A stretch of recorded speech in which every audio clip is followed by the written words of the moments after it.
Bonjour et bienvenue. Aujourd'hui, on va plonger au cœur du mariage en islam. C'est une institution qui est à la fois un acte spirituel très profond et en même temps un contrat légal hyper codifié. Alors, comment est-ce que ça fonctionne? C'est ce qu'on va décortiquer ensemble. Pour bien saisir ce qu'est le mariage musulman, il faut vraiment voir ces deux facettes. D'un côté, c'est un acte d'adoration, une démarche qui, selon la tradition, permet d'accomplir la moitié de sa foi. C'est énorme. Et de l'autre, c'est un contrat de droit privé, très structuré, qui définit noir sur blanc les droits et les devoirs de chacun. C'est cet équilibre entre le sacré et le légal qui est super intéressant. Voilà notre feuille de route. On va d'abord voir le but spirituel du mariage. Ensuite, on regardera les piliers qui le rendent valide, puis on abordera les interdits, et on terminera avec un débat très actuel, celui sur la place du mariage civil. Allez, on commence. Au-delà de l'aspect purement légal, c'est quoi le but ultime du mariage en islam? Eh bien, la réponse, elle se trouve dans la recherche d'un état d'esprit bien particulier. Ce verset, c'est vraiment la clé de tout. L'objectif numéro 1, c'est d'atteindre la sakina, la tranquillité, le calme, le repos de l'âme qu'on trouve auprès de son conjoint. Et ce qui est fascinant ici, c'est que l'amour et la miséricorde sont présentés non pas comme quelque chose à construire de zéro, mais comme un don de Dieu, placé directement dans le cœur des époux pour qu'ils atteignent cette quiétude. Alors, ces deux mots, mawadda et rahma, qu'est-ce qu'ils veulent dire exactement? La mawadda, on pourrait dire que c'est l'amour-passion, l'étincelle des débuts, un peu la phase lune de miel. La rahma, elle, c'est un amour différent, plus profond. C'est une sorte de miséricorde, de bienveillance tendre qui prend le relais quand la passion s'apaise. C'est la rahma qui fait que le couple tient la route face aux difficultés de la vie. Bon, maintenant qu'on a vu l'esprit de la chose, passons au côté plus concret, au contrat. Pour qu'un mariage soit valide en droit musulman, il doit reposer sur des fondations solides, des piliers. S'il en manque un seul, tout l'édifice risque de s'effondrer. Alors, les voici ces 4 piliers essentiels. Primo, le consentement libre et éclairé des deux futurs époux. Deuxio, l'accord du tuteur de la femme qu'on appelle le wali. Tertio, la présence d'au moins 2 témoins. Et enfin, quatro, la dot, le mar, qui est un cadeau de l'époux à son épouse. On va regarder ça de plus près. Le point absolument crucial ici, c'est la liberté de choix. Le consentement ne peut être ni forcé, ni juste supposé. Il doit être dit clairement. Toute forme de pression, de contrainte, rend le contrat invalide. C'est un principe de base, mais c'est bon de le rappeler. Pas de mariage sans un oui mutuel, libre et sincère. Le deuxième pilier, c'est le tuteur, le wali. Cette parole du prophète en est le fondement. Alors attention, le rôle du wali, ce n'est pas d'imposer un mari. Son rôle, c'est de protéger les intérêts de la femme, de vérifier le sérieux, la moralité et la piété du prétendant. C'est vraiment une figure de protection, un garant. Et il y a un ordre de priorité très clair pour savoir qui peut être tuteur. Ça revient d'abord au père. S'il n'est pas là, on suit la lignée paternelle.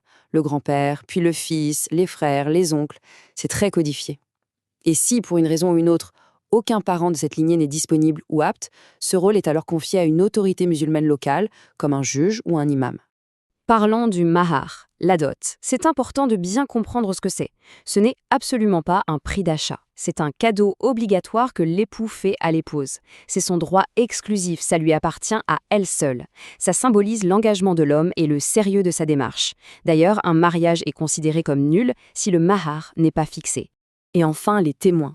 Le mariage en islam, ce n'est pas une affaire privée, secrète. Ça doit être annoncé, rendu public. C'est justement le rôle des témoins. Leur présence, c'est la garantie que l'union est légitime aux yeux de toute la communauté. Ok, on a vu comment on bâtit un mariage valide. Maintenant, voyons les cas où la construction est tout simplement interdite. L'islam définit des empêchements très clairs, des catégories de personnes qui ne peuvent pas s'unir entre elles. La question est simple et directe. Qui sont les personnes qu'un musulman ou une musulmane n'a absolument pas le droit d'épouser, de manière définitive? Logiquement, ces interdictions visent à protéger la structure de la famille. On a d'abord les liens de sang, impossible d'épouser ses parents, ses enfants, ses frères et sœurs, etc. Un point super intéressant, c'est que l'allaitement crée un lien de parenté aussi fort que le sang.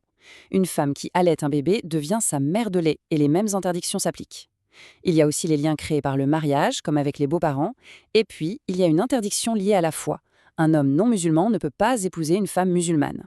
Ici, on a 2 types de mariages qui sont interdits parce que leur intention même va à l'encontre de l'idée d'une union durable. Le mariage mouta, qu'on appelle le mariage de jouissance, c'est un contrat avec une date de fin. Il a été abrogé et il est interdit par la grande majorité des musulmans sunnites, Le mariage Talil, lui, c'est une sorte de montage. C'est un faux mariage, arrangé juste pour contourner une règle et permettre à une femme de se remarier avec son ex-mari qu'il avait répudié 3 fois. C'est un acte qui est considéré comme maudit. On arrive maintenant à une question très contemporaine qui crée beaucoup de discussions, surtout pour les musulmans qui vivent dans des pays non musulmans. La question du mariage civil. Faut-il le faire, le rejeter, le voir comme une protection? C'est un sujet vraiment complexe, avec des arguments très forts des deux côtés. D'un côté, il y a ceux qui sont pour. Pour eux, le mariage civil, c'est avant tout une protection juridique qui garantit les droits de la femme et des enfants en cas de problème. Ça permet aussi de démasquer les personnes mal intentionnées. De l'autre côté, les opposants voient ça comme une soumission à des lois humaines, qui peuvent contredire la loi divine sur des points comme l'héritage, par exemple. Pour les plus stricts, c'est même vu comme une forme d'associationnisme, de shirk. Le débat est donc vraiment profond, entre la protection pragmatique et la pureté doctrinale. On a fait le tour des règles, des piliers, des interdits et même des débats actuels. Mais au fond, tout ça nous ramène à notre point de départ.